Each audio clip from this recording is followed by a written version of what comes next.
Bonsoir à tous. Bonsoir tout le monde. Je te laisse introduire cette table ronde que nous proposons, une initiative prise cette année pour animer le temps de pause, le temps de délibération. Donc, Nabil, je te donne la parole. Merci beaucoup de me faire confiance avec mon confrère du journal de l'automobile, Grady Raffin.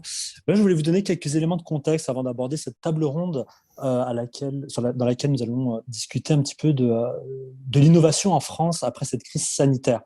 D'abord, ce qu'on a pu observer, cette crise sanitaire a montré que les entreprises les plus résilientes sont celles qui ont le mieux innové, le plus innové ces 10 dernières années. Ça a été une observation très forte. Il y a une deuxième chose qu'on a observée, c'est que cette crise a montré l'importance des besoins de transformation des particuliers, notamment dans la mobilité. Davantage d'innovation dans la mobilité partagée, et donc, ça appelle surtout à davantage d'innovation. On a pu voir qu'effectivement, les entreprises ont racheté des startups, se sont intéressées davantage à ce qu'on pouvait considérer peut-être parfois un peu avec mépris à des innovations de niche. Au contraire, les choses se sont accélérées. Mais dans le même temps, paradoxalement, la crise a obligé les entreprises à rationaliser leurs dépenses et notamment leurs investissements en R&D. Alors, ça veut dire quoi? Autrement dit, ça veut dire que l'innovation est plus que jamais à l'honneur, mais avec des conditions. C'est de ça qu'on va essayer de s'intéresser ce soir. Dans ce contexte de globalisation accélérée, nous allons essayer de voir un petit peu quelles sont les forces et les faiblesses de la France en termes d'innovation, dans la mobilité notamment, mais pas que. On a beaucoup parlé de cette aversion au risque qui serait intrinsèque à la culture française. Et tout ça, on va essayer d'en discuter pour mieux comprendre le contexte de l'innovation après la crise sanitaire en France. On a 4 intervenants pour animer ce débat. Cécile Villette, que ceux qui nous suivent depuis l'an passé connaissent bien, elle a gagné le prix ACF l'an passé. Donc, Cécile Villette de la société Altarod. Bonsoir, vous m'entendez bien? Bonsoir Cécile, on vous Bon, entend très bien, oui. super. Donc moi, je suis la fondatrice avec mes deux associés de la société Altarod. On avait gagné effectivement dans le prix junior ACF l'année dernière. Et donc depuis quelques news, donc nous on fait toujours de la mobilité, mais côté plutôt route. On n'équipe pas les voitures, on équipe les routes et on essaye de rendre la mobilité plus durable parce qu'on permet d'avoir des poids lourds qui sont chargés de manière optimale, donc pas trop sous-chargés, pas trop surchargés, et on essaye qu'ils n'endommagent pas les infrastructures, typiquement qu'ils ne fassent pas effondrer les ponts, par exemple. Donc on fait ça sur des chantiers, sur des sites industriels. Et les news de notre côté, c'est que là, on vient de faire une levée de fonds avec ProBTP, qui est donc la mutuelle du BTP et qui est très engagée sur les thématiques de santé et sécurité des collaborateurs sur ces sites-là. Et on a gagné entre-temps et depuis l'année dernière le concours européen EIC qui nous permet aussi d'accélérer très fort sur notre développement maintenant à l'international. Très bien, merci Cécile. Virtuellement, à vos côtés, il y a aussi Bruno Mendes da Silva, un autre start-upper, puisqu'il est à la tête de la société X Technologies, société qui s'était également illustrée l'an passé. Bonsoir Bruno. Bonsoir tout le monde. Super content d'être là au Grand Prix ACF et dans cette table ronde. Comme vous l'avez dit, nous on a été finaliste l'année dernière et c'était un gros milestone pour nous parce que la boîte existait depuis pas si longtemps que ça. Elle existait depuis 1 an et ça a été un super vecteur on va dire de croissance pour nous et pour donner un peu de nouvelles sur ce qu'on fait. Donc, moi, je suis l'un des cofondateurs de X Technologies qui fait une solution logicielle de gestion de données pour les flottes de véhicules autonomes. Et depuis, en fait, malgré la crise sanitaire, on a levé des fonds, on a recruté des super profils qui viennent de l'industrie automobile avec des personnes qui ont eu beaucoup de responsabilités. Et on a réussi là à convaincre des acteurs du véhicule autonome américain qui ont levé plusieurs milliards pour bosser avec nous sur la roadmap de notre produit. Donc, on est super content, on a super bien avancé. Donc, je suis super content que les gens du jury, ils ont cru en nous tout au long du process et ils nous ont accompagnés jusqu'en finale. Malheureusement, on a perdu face à Cécile Villette et Altarod, mais franchement, on ne rougit pas. C'est une super gagnante. Et nous sommes très contents de vous avoir aussi également ce soir. Une autre société qu'on ne présente pas, Michelin. Cette année, Olivier Bouet se joint à nous. Il va représenter le manufacturier que tout le monde connaît. Olivier, vous êtes donc vice-président Innovation Connected Mobility. Présentez-vous. Oui, bonsoir à tous. Merci de me passer la parole. Tout d'abord, on est vraiment ravis chez Michelin de participer pour la première année à ce Grand Prix ACF Autotech, en espérant pouvoir y participer probablement une seconde fois et de pouvoir se retrouver en présentiel l'année prochaine. Donc Michelin, tout le monde connaît l'entreprise Michelin qui, depuis plus de 130 ans, innove dans la mobilité, les produits, les services pour une mobilité plus sûre, plus efficiente, plus durable et plus accessible aussi.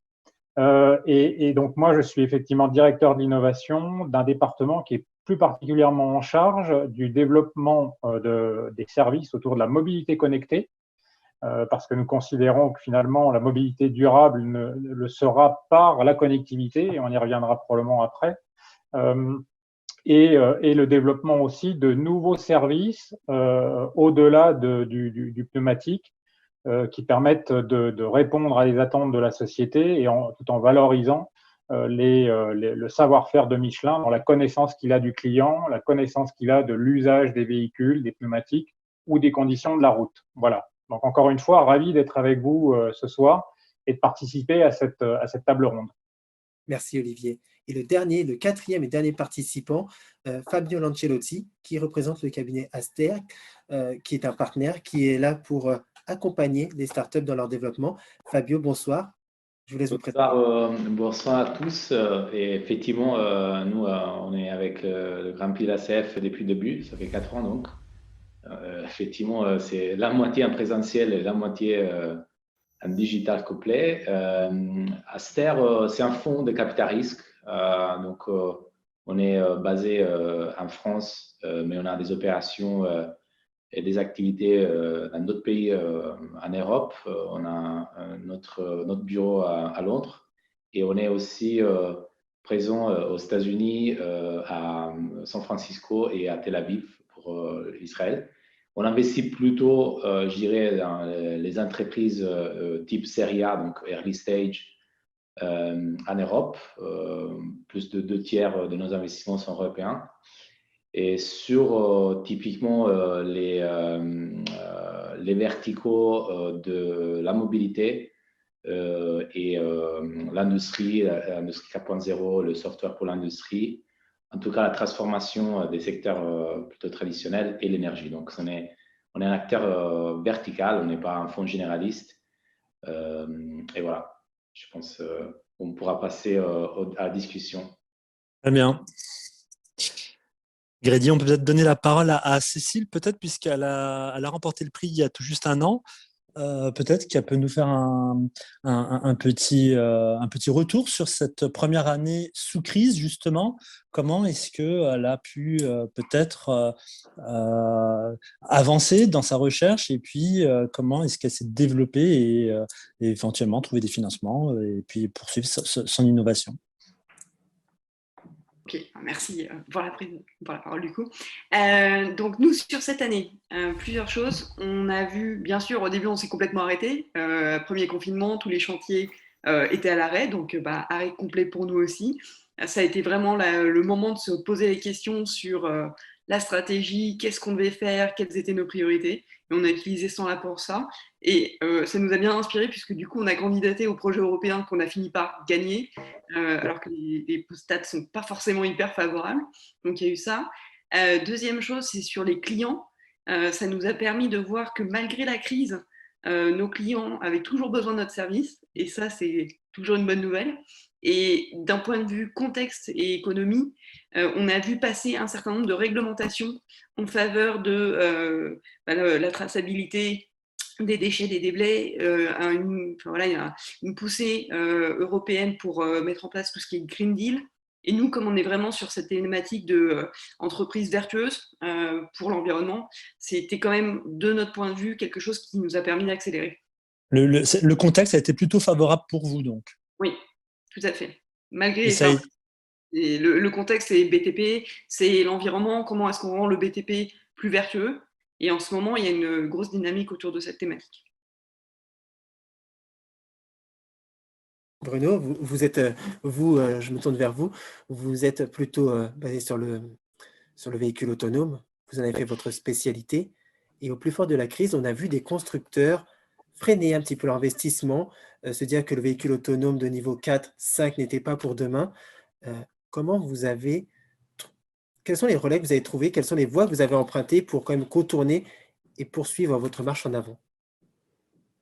Alors, merci pour la question. Bah, nous, en fait, très, très tôt, on a eu tourné notre entreprise très à l'international parce que mes deux cofondateurs et moi-même, on a vécu aux États-Unis. Donc, on a toujours été regarder le marché du véhicule autonome comme un marché global et pas comme un marché seulement européen ou français.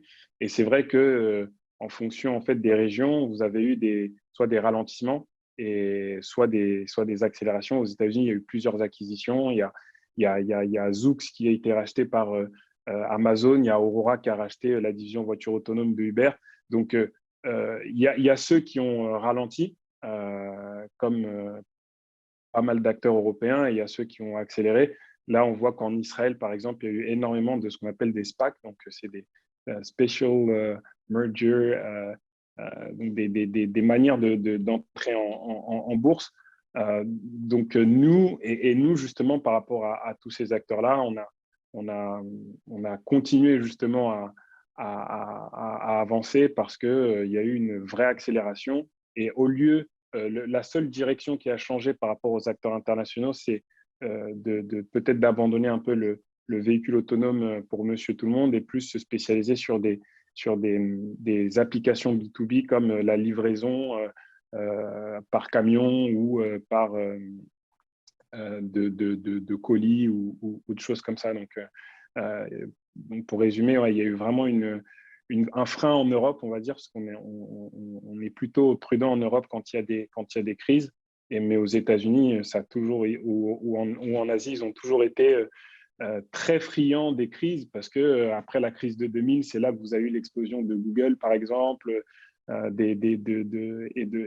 avez eu la naissance de Facebook, etc. Donc, nous, on l'a pas vécu du tout de la même manière, quoi. Donc, Est-ce que vous voulez dire que les opportunités de croissance elles sont plutôt ailleurs qu'en Europe et que cette idée que les investisseurs choisissent davantage les cibles d'investissement, c'est plus en Europe qu'ailleurs? bah, je ne vais pas essayer d'être trop long parce que je veux laisser la parole à tout le monde aussi.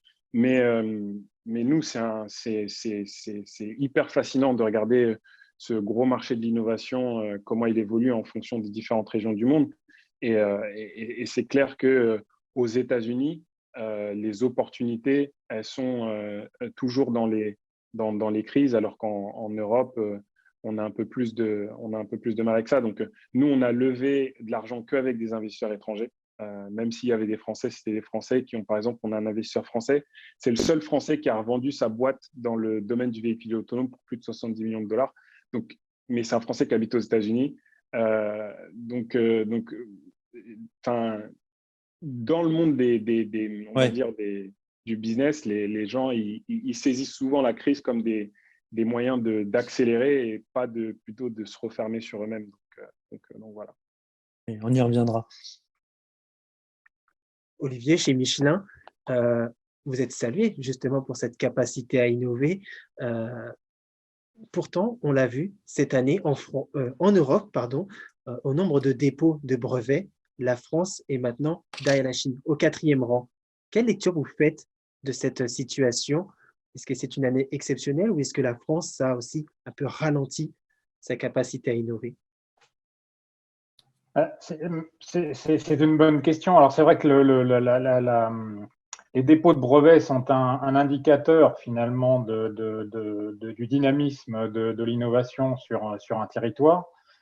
Pour autant, je pense que dans certains domaines, l'innovation peut se faire sans forcément qu'elle se traduise par les dépôts de brevets. Je pense notamment à tout ce qui est le digital, le software, etc. Donc, il faut se méfier aussi de ce type d'indicateur. Je pense qu'effectivement, naturellement, comme dans toutes les régions du monde qui ont été très impactées par la crise, il y a forcément une inflexion, un ralentissement des investissements, en tout cas une rationalisation des investissements. Si je prends l'exemple de Michelin, qui est bien évidemment un grand groupe, mais nous avons réduit les investissements d'à peu près 30% par rapport à l'année 2019, dans le souci de préserver la trésorerie, de préserver nos salariés, de préserver aussi nos fournisseurs, donc de jouer notre responsabilité sociétale jusqu'au bout pour accompagner l'ensemble de notre écosystème dans la crise. Mais pour autant, nous avons pris le parti de maintenir un certain nombre d'investissements stratégiques et de tirer les leçons des précédentes crises où nous avions peut-être eu un fonctionnement un peu on-off qui finalement se paye à la sortie de la crise lors du rebond. Donc en fait, je pense qu'on est vraiment dans une logique de sélection, de choix des investissements. Et Fabio pourra peut-être le confirmer, mais quand on regarde le baromètre des levées de fonds en France sur des startups, j'ai cru comprendre qu'on était effectivement sur une progression nettement plus faible qu'en 2018-2019, plutôt une progression de 7%, alors qu'elle était de 30 à 40% dans les années précédentes, mais que par ailleurs, les levées de fonds étaient potentiellement en moyenne plus importantes aussi.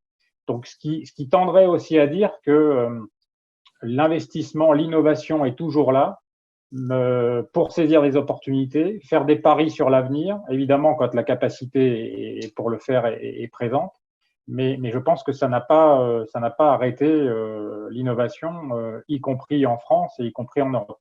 Quels sont les arbitrages dans ces cas-là? Partons sur des innovations qui à court terme, ou est-ce qu'on continue quand même d'envisager des projets à plus long terme dans des situations de crise comme celle-ci? Là encore, je pense que c'est une question d'équilibre, puisque comme toute entreprise, sa capacité à agir, sa capacité à prendre des décisions et à avancer dépend des revenus qu'elle est capable de générer. Donc, c'est toujours un équilibre entre sa capacité d'autofinancement, sa trésorerie et ses revenus.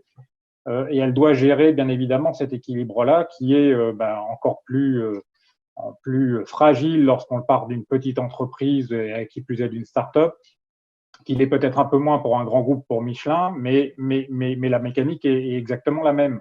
Donc en fait, l'idée, c'est de trouver cet équilibre entre quelle est la capacité à maintenir l'activité, à la préserver au maximum, et finalement à savoir ralentir ou retarder un certain nombre d'investissements qui sont importants, mais dont les conséquences d'un report sont finalement moins importantes par rapport à la stratégie de l'entreprise.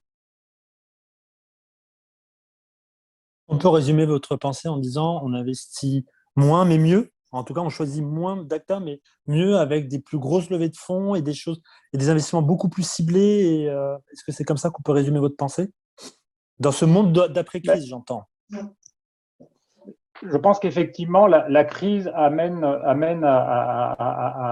nécessairement à la réflexion, à une prise de conscience pour les entreprises, pour se confirmer leur stratégie, leur vision, saisir des nouvelles opportunités, et qu'effectivement, ça implique, si l'on souhaite maintenir des investissements, de bien s'assurer que il y a un vrai lien avec les ambitions de croissance, de profitabilité. Dans les partenariats aussi, s'assurer qu'il y a vraiment un alignement d'intérêts entre les parties et que finalement, l'association de deux partenaires va vraiment amener au marché des offres différenciantes qui amélioreront la satisfaction du client ou apporteront quelque chose de vraiment disruptif sur le marché qui répond aux attentes des clients. Monsieur Lancelotti, pour savoir un peu ce qu'il en pense, hein, peut-être réagir, rebondir aux propos de Monsieur Bouet. Bonsoir. Moi, peut-être je simplifie, mais j'essaie de synthétiser toujours quand on me demande ma position vis-à-vis de la crise 2020. Dans les capital risques, au-delà probablement du premier mois, du premier confinement, honnêtement, ce qui s'est passé en 2019 s'est passé aussi en 2020. C'est-à-dire, les boîtes qui arrivaient à lever en 2019 arrivent à lever en 2020, arrivent à lever en 2021. La vraie différence qu'il y a eu, c'est pour les boîtes moyennes qui ont réussi à se faire financer avec, en France notamment, du PGE et du subvention, qui ont réussi à décaler leur levée de fonds. Et donc, ça donne effectivement tout ça, la possibilité en 2021 de rebondir, si l'économie rebondit aussi, et donc donner la possibilité à des gens qui n'auraient pas pu lever de l'argent dans des conditions moyennes ou mauvaises en 2020, de le faire en 2021, avec beaucoup plus d'espoir de faire des tours de financement plus importants avec des valeurs plus élevés. En fait, si on regarde les chiffres de levée de fonds en France en 2020, comme 2019 a été l'année record de levée de fonds, 2020 a été une année record. Donc, on a complètement rattrapé le retard qu'on a eu en mars et en avril. Pour ce qui concerne nous, Aster, on a vécu en mois de mars, mois de mars, début mois d'avril, très compliqué parce que justement, on s'est dû focaliser sur les participations parce qu'on ne savait pas effectivement si on aurait eu besoin pour certaines d'entre eux de refinancer les boîtes. Les PGE n'étaient pas encore en place, etc. Mais déjà, je dirais, deuxième moitié d'avril, on a recommencé à regarder les deals pour investir. Ce qu'on regardait avant, mi-mars, on a continué à regarder un mois plus tard. Mais non, certains deals, on les a passés, notamment on avait quelque chose qu'on regardait dans l'aviation commerciale parce que l'aviation, effectivement, c'est un des secteurs qui, forcément, comme le tourisme, a été fortement touché. Donc, ça a été prudent, là, effectivement, de mettre en pause l'investissement. Mais sur le reste, honnêtement, et on est beaucoup, nous, sur le deep tech, on a continué, on a gagné des deals, on a perdu des deals. Et juste pour conclure sur le commentaire de Bruno vis-à-vis, disons, l'appétit des Américains dans des situations de crise, moi, j'ai vécu sous ma peau. En fait, on a perdu un deal contre un fonds américain qui était arrivé en juin, a fait un term sheet sur une boîte, d'ailleurs, non française, mais européenne, à 2 fois la valo. Donc, je veux dire, ce n'est pas parce que nous, on ne voulait pas investir, mais c'est parce que la valeur était complètement déconnectée de la réalité selon nous. Mais ça arrivait aussi en 2019, ça arrivait aussi en 2018. Ce n'est pas exacerbé. Ce n'est pas exacerbé. Il n'y a pas une course. Avec la crise.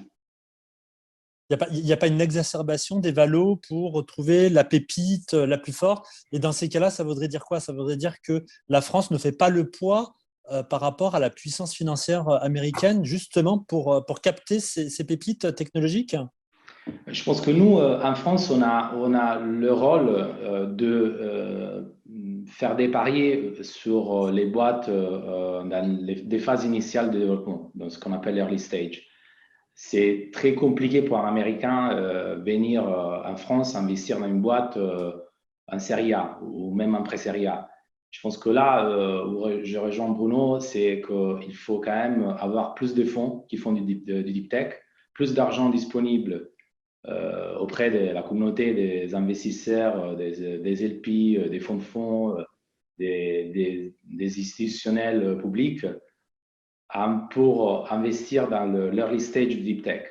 Après, honnêtement, il faut pas exagérer. S'il y a un fonds américain qui arrive en France et fait une belle levée de fonds, et ça permet effectivement d'accélérer le développement à l'étranger de la boîte, je pense que c'est une bonne nouvelle pour la techno française et pour les fondateurs français. Fabio, en faisant un petit tour sur les sites internet, on regarde un peu les projections pour 2021. Certains sites établissent des listes de potentielles licornes et malheureusement, il n'y en a aucune qui aujourd'hui évolue dans le monde de la mobilité. Ma question elle est simple, c'est quelle est la cote des entreprises qui s'activent sur la mobilité aux yeux des acteurs du financement, aux acteurs des fonds d'investissement? Toujours pour moi la question ou... Toujours pour vous dans un premier temps, peut-être que les autres réagiront à cette question, Ouais. effectivement, mais pour vous dans un premier temps. Déjà, nous en France, on a un des membres du jury qui a fondé la licorne française de la mobilité, Blablacar. Donc, je pense qu'il faut, il faut toujours se souvenir des réussites. Mais non, la mobilité, effectivement, c'est un secteur qui, pour le deep tech, nécessite beaucoup d'investissement et des cycles très, très longs. Voilà, et parfois, effectivement, il nous manque chez nous des fonds qui sachent investir et faire des paris sur le deep tech lié au monde de l'automotive. Mais non, il y a quand même aussi un marché qui est un très fort essor des modèles un peu B2B digital liés à la mobilité. Et Blablacar, c'est un exemple, mais il y en a d'autres. Il y a tout ce qui est livraison, que moi je considère une mobilité last mile ou longue distance. C'est quand même un secteur très porteur en Europe. Et il faut considérer toujours que les boîtes françaises, ce n'est pas que des boîtes françaises, c'est des boîtes en première instance européenne, parce qu'il faut viser le marché européen. Donc, on ne peut pas penser d'avoir une licorne sans réfléchir à Europe.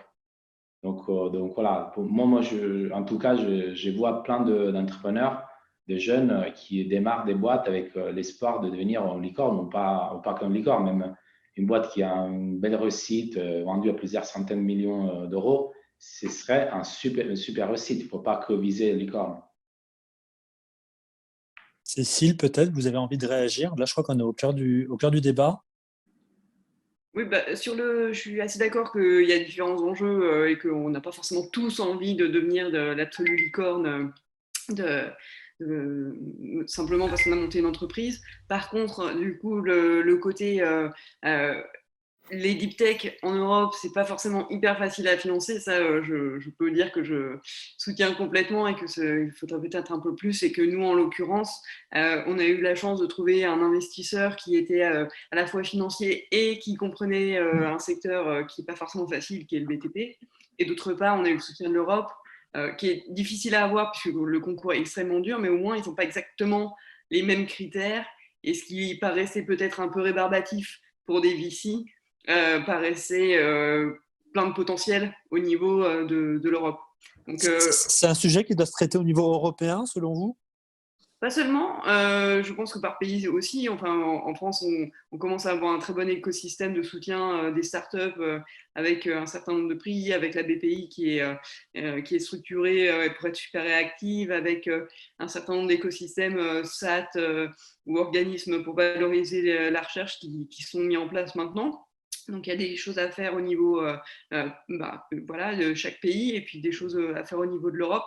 Mais bien sûr, si on veut parler d'avoir une puissance de frappe par rapport aux États-Unis ou par rapport à la Chine, moi j'ai l'impression qu'il faut qu'on ait une puissance de frappe au niveau européen parce qu'on ne parle pas des mêmes enjeux sinon. Bruno, je vous sais très engagé sur cette thématique-là et sur presque cet enjeu européen. Quelle est votre opinion vis-à-vis de ce sujet? Eh ben, moi, j'ai un discours très engagé parce que nous, on fait une boîte de technologie, même si moi-même, je n'ai pas fait des études d'ingénieur, mais pour avoir un CTO qui a fait l'X, qui a fait les ponts et qui aujourd'hui a été directeur du centre de robotique des mines pendant plus de 10 ans. Je trouve qu'en France, on a les meilleures écoles d'ingénieurs. Enfin, entre les ponts, Centrale, Polytechnique, les mines, c'est exceptionnel la qualité de formation qu'on a. Et malheureusement, aujourd'hui, on voit pas forcément, on va dire, de débouchés pour ces super talents-là en Europe, en France et en Europe. C'est pour ça qu'ils se retrouvent souvent dans des postes à responsabilité aux États-Unis ou en Asie. Donc moi, dans le débat où on dit souvent nos data en France, pourquoi elles partent aux US, pourquoi Facebook il nous surveille, pourquoi Amazon, pourquoi ci, pourquoi ça. En fait, pourquoi on ne se pose pas la question aujourd'hui de qu'est-ce qui a fait que ces boîtes-là, elles ont la main mise sur l'Europe, alors qu'en France, on a une potentialité aujourd'hui pour voir émerger des leaders. C'est tout simplement parce que d'un côté, il faut mettre plus de fonds, c'est-à-dire qu'il faut que les acteurs institutionnels qui peuvent donner les moyens à des fonds d'investissement qui puissent s'engager, on va dire, un peu plus sur la taille des tickets qu'ils leur donnent. Et après, c'est aussi aux fonds d'investissement et à l'écosystème autour, que ce soit aussi les corporates, de faire le job en allant sur des deals un peu plus risqués. Enfin, on sait tous que high risk, high reward, c'est impossible de prendre des petits risques, c'est-à-dire de capitaliser sur des technos qu'on connaît déjà, sur des secteurs qu'on connaît déjà, l'e-commerce, la food tech, etc. Et espérer qu'on va réussir à ce niveau-là. La dernière fois, j'ai pris un exemple quand on discutait d'une boîte qui fait des fraises dans des conteneurs qui a levé 40 millions de dollars en France. Je n'ai pas envie de la dénigrer, mais je ne pense pas que les autres pays européens ou du monde, ils ont envie de nous acheter nos fraises. Donc, ce n'est pas avec ça qu'on va faire une boîte qui va empêcher nos datas de quitter l'Europe. Donc, comme on l'a tous dit, je pense, il faut absolument miser sur des champions de la tech, de la deep tech. Et quand on voit les boîtes en plus françaises qui réussissent dans la tech à l'étranger, c'est les Dataiku, c'est les Algolia. Donc, il faut mettre le paquet sur la technologie, quoi. Faut même pas hésiter. Après, bien sûr, il faut avoir des boîtes de services, des boîtes de commerce, etc. Mais je ne pense pas qu'on va vendre nos fromages bio ou nos fraises bio à l'étranger comme on pourrait vendre notre technologie, quoi. Donc voilà. Moi, je milite pour que les entrepreneurs de la tech ils aient beaucoup plus les moyens pour que demain, en fait, on arrête ce débat qui tourne en rond de pourquoi on n'a pas de champion européen de la tech, quoi. Moi, je voulais poser une question à M. Bouet, parce qu'on parle beaucoup d'innovation en France, on parle peut-être que c'est quand même quelque chose qui revient assez souvent sur cette aversion au risque qui serait un peu intrinsèque à la culture française. Alors vous, évidemment, chez Michelin, vous n'avez pas d'aversion au risque puisque vous êtes un des groupes qui innove le plus. Enfin, ça fait partie de votre culture d'entreprise. Est-ce que vous êtes l'exception en France? Est-ce que vous constatez, vous, autour de vous, quand vous regardez le reste du pays, qu'on n'a pas cette culture de l'innovation, du risque, de la prise de risque qui nous permettrait de décoller, et surtout d'aller au bout de ces projets? Parce que, comme vient de le dire Bruno, on a beaucoup d'ingénieurs, d'écoles compétentes et reconnues dans le monde, mais on ne va peut-être pas jusqu'au bout des choses.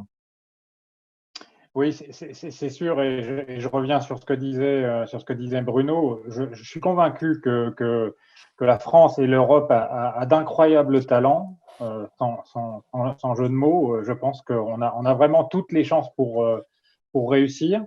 Je pense qu'il manque effectivement un esprit, peut-être un esprit conquérant, un esprit un peu d'audace Alors, ça rejoint un peu ce que vous disiez sur la prise de risque. Je pense qu'il faut gagner un peu en confiance et faire des paris. Alors, évidemment, il faut pas se jeter sur tout et n'importe quoi, mais je pense qu'on a les moyens de le faire. Et pour avoir pas mal travaillé au sein de la filière automobile française, on voit que nous avons un terreau d'entreprises grandes, petites, moyennes qui est incroyable, des savoir-faire souvent très, très spécifiques et très pointu.